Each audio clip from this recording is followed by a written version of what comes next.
Hello, guys. Welcome to another interesting BST class. Today it will be quite interesting because we have an interesting topic that's really might be asking or knocking or sparking your curiosity. Like, how is this happening? All right.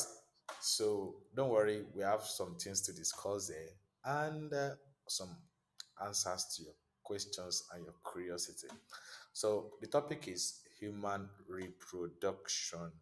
So we're going to be talking about the reproductive system for both male and female.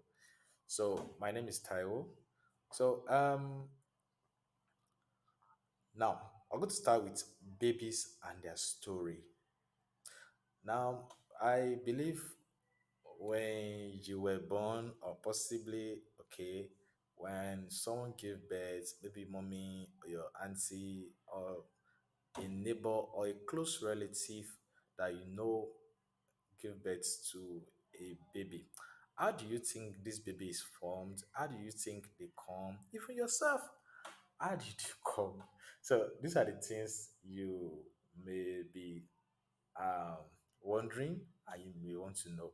All right, so I've learned you guys saying you came to the world by prayer. Mommy and daddy prayed to God and you were conceived. Yes, it's part of it, but there's a biological influence. Something happened between dad and mom before you were given birth to. All right, so we're going to be looking at that. So things are going to know, you are going to name the function of human reproductive system, both male and female, and talk about menstrual cycle. Yes. So, but before we go to that, did you know that human babies, that is the baby's heart, begins to beat around 2.21 or 22 days after fertilization? You wonder what's fertilization? Okay. All right. We assume that in course of the discussion. Now, human reproductive system. So, um, the reproductive system are set of organs or structure that are responsible and for to ensure the survival of offspring. That is, they are the organs that works together to ensure human produce offspring. So they're just basic organs in the body that works together to ensure that a baby is born or an offspring is being produced. That is the reproductive. From the word reproduction, no, it has produce. When you produce something, yes. So that is in human form, we call it reproduction. That is for living things, basically for human. All right. So the human reproductive system have four basic functions. So the first one is to produce the gametes, which are the eggs and the sperm cells. So don't forget, the egg is for the female, while the sperm cells is for the male. For the male. So the other one is to store and transport these reproductive cells. So what it does again is to store it and transport the reproductive cells. So also to nurture offspring as it develops. So it can be used to nurture the offsprings and as it develops. So also to produce hormones. So those are the four basic functions or specific functions of the reproductive system. Now the male reproductive organs. So from the diagram below, you can see the male reproductive organs have five specific parts. So under it, we can see their functions. So the first one is the difference. So this is what carries the sperm from the testis to the urethra during ejaculation. And the other one is testis, which produce the sperm cells and the hormones that affect the way bodies develop. So the penis is used for both the uh, elimination of urethra from the body and delivery of sperm from the sexual reproduction. So the last one, the third one is the urethra, and the final one is the prostate. So these are the male reproductive organs. So the charts As you can see, we have it even in our class, and this particular video will help you to understand more about the organs.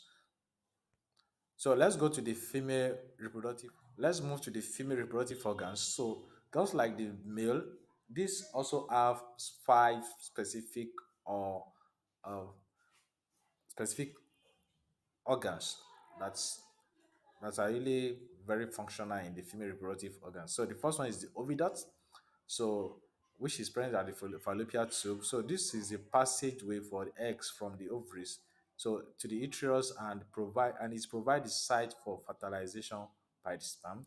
And also we have the uterus. So what does that do? So that is where the fertilized eggs implant and grows into a fetus during pregnancy. And the other one is the cervix. So although we have the vagina and the ovary. So all these things are all responsible for the production of offspring, and they are very, very vital in the female reproductive organs. So let's take a look at the journey of the sperm cells. So the diagram in front of us is suggesting how it moves. So the testis, that is from the male reproductive organ to the epididymis, which allows the sperm to mature. So going to the vas deferens, which is part of the male reproductive organ, to the urethra. So that is where mixing of fluids occur. So the oviducts, so this is where it is ejaculates the vagina. So from the vagina, it moves to the cervix. So from the cervix, it moves to the uterus and finally arrives as the oviduct. So this is where it's fertilized. So the chart at the right is for the male, while the one at the left is for the female. So during ejaculation, these are the process it passed through and the passage of the male reproductive cells to the female gamete. Let's go to the puzzle time. So the puzzle time is just bringing out the male and female reproductive system. So here we have for the male and the female. So like I told you, we have five responsible organs for the male and five responsible organs for the female reproductive system. So it's what you can fill up by yourself and even go ahead to tell me the functions of all these particular organs. It's very, very important, right?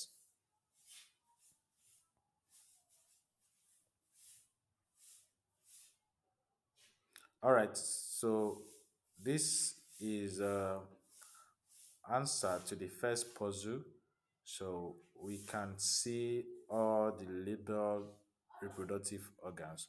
So as it applies to the male and the female reproductive organs.